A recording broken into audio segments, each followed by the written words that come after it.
Welcome to news local. Auto కార్మికుల సంక్షేమానికి తమ ప్రభుత్వం ఎల్లప్పుడూ కట్టుబడి ఉంటుందని రాష్ట్ర అంచనాల committee chairman MLA Vegulla Jogeswara Rao అన్నారు. మండపేట బస్టాండ్ వద్ద నూతనంగా నిర్మించిన ఆటో కార్మికుల విశ్రాంతి నిలయాన్ని ఆయన రిబ్బన్ కట్ చేసి ప్రారంభించారు. ఈ సందర్భంగా జరిగిన సభలో ఎమ్మెల్యే వేగుళ్ల జోగేశ్వరరావు మాట్లాడుతూ ప్రజలను సురక్షితంగా వారి గమ్యస్థానాలకు చేర్చే ఆటో కార్మికుల సేవలు ఎంతో అభినందనీయమన్నారు. నిత్యం శ్రమించే ఆటో డ్రైవర్లు కాసేపు విశ్రాంతి తీసుకోవడానికి ఎండ వానల నుండి రక్షణ పొందేందుకు ఈ విశ్రాంతి నిలయం ఎంతగానో ఉపయోగపడుతుందన్న ఆశాభావం వ్యక్తం చేశారు. తమ చిరకాల కోరికను గుర్తించి విశ్రాంతి నిలయాన్ని అందుబాటులోకి తెచ్చినందుకు ఆటో కార్మిక సంఘాల ప్రతినిధులు, డ్రైవర్లు ఎమ్మెల్యే వేగుళ్లకు కృతజ్ఞతలు తెలియజేశారు. అనంతరం ఆటో కార్మికులు ఎమ్మెల్యేలు దుశ్యాలువాతో పూలమాలతో ఘనంగా సత్కరించారు. ఈ కార్యక్రమంలో స్థానిక ప్రజాప్రతినిధులు, కూటమి నాయకులు, వివిధ ఆటో కార్మిక సంఘాల అధ్యక్షులు, కార్యదర్శులు, పెద్ద సంఖ్యలో ఆటో కార్మికులు, మున్సిపల్ అధికారులు పాల్గొన్నారు.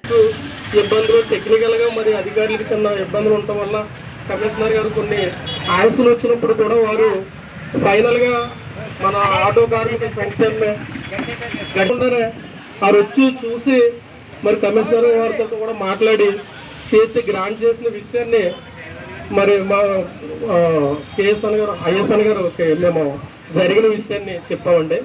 సార్ మాకు ఎమ్మెల్యే గారు ఎవరి అబ్బాయి ఎంత చేశారు కదా, మిగిలింది కూడా వారే చేస్తారని వారి ఆదేశాల మేరకు ఇంత అందంగా మాకు ఆధునీకరణగా అందరూ కూడా ఒకవేళ జిల్లాలో ఇదే మొదటిసారి ఏమో అనుకుంటున్నామండి. మరి ఆటో వాళ్ళకి కౌన్సిల్ తీర్మానం చేసి ఇంత అందంగా ఆటో షెడ్ కట్టడం అంటే మేము ఖచ్చితంగా అందులో కూర్చుని ప్రతి మధ్యాహ్నం భోజనం చేసిన ప్రతి నిమిషం మాకు ఈ అవకాశం మన ఎమ్మెల్యే గారు ఇచ్చారని ఖచ్చితంగా గుర్తు చేసుకుంటాం సార్. మీకు కృతజ్ఞత కలుగుతుంది.